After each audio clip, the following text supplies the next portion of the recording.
You may have heard of the popular YouTube channel Vsauce. Hey, Vsauce! Michael here. And here. For those who haven't, it's a channel covering a range of topics such as science, mathematics, and philosophy. Just recently I watched a video there called, "What is the scariest thing?" And after 40 minutes of intriguing exploration into fear and its causes, the most universally frightening thing was determined to be drowning, waterboarding, coerced CO2 inhalation. They're all variations of the one true scariest thing. Elevation of carbon dioxide in the blood caused by an uncontrollable external threat. Sweet dreams. I paused and I went back. Coerced CO2 inhalation. Elevation of carbon dioxide in the blood, uncontrollable external threat. The one true scariest thing. I sat there, unsettled. Watching this video was supposed to be entertainment, but it had me dwelling on a concerning aspect of reality.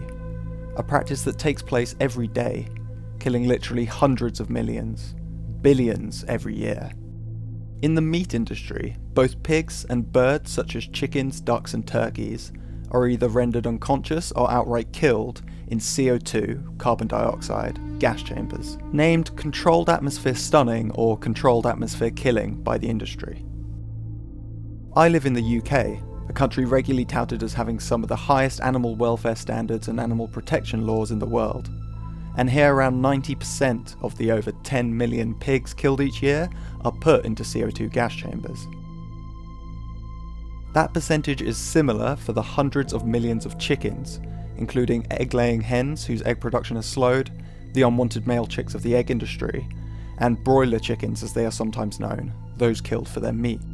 The method is slightly different for the different animals. For pigs, they are forced into one of several cages that operate like a gondola system, like a ski lift, lowering them into a pit of carbon dioxide.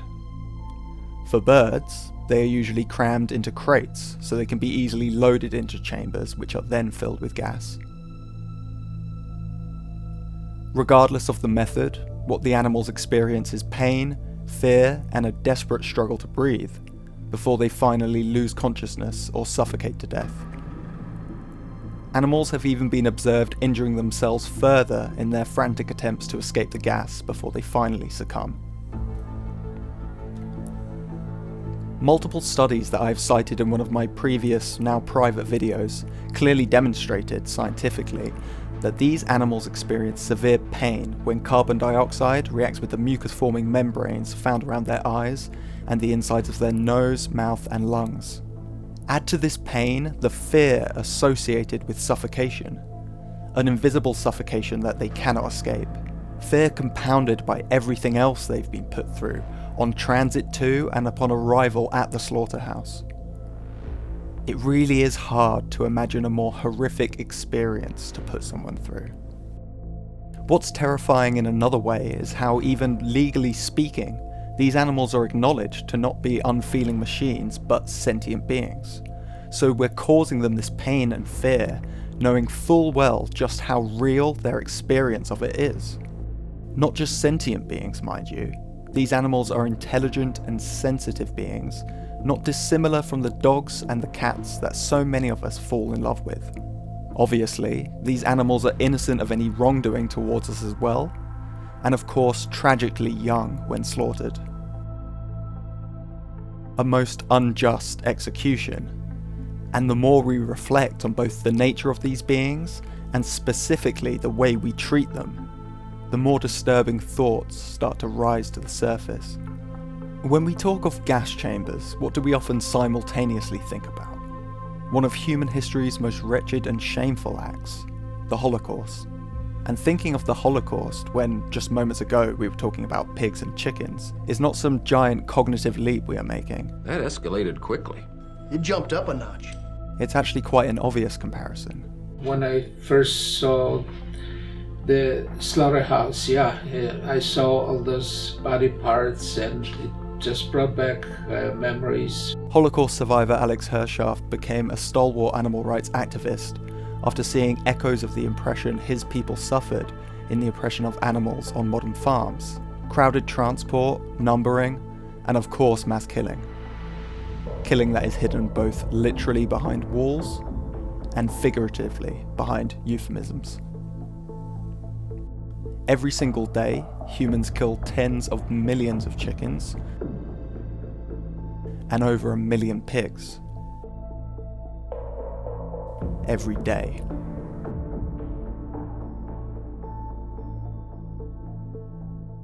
Isn't it time we changed that?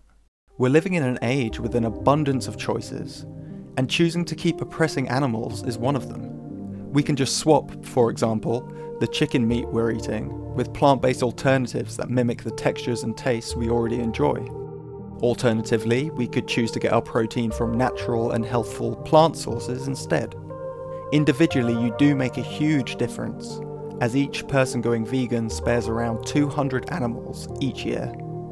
If you want to take things one step further, you can join others in raising awareness of what animals go through. Because after all, to go back to the beginning of this video, the scariest thing just so happens to be the suffering we've normalized and kept hidden from view.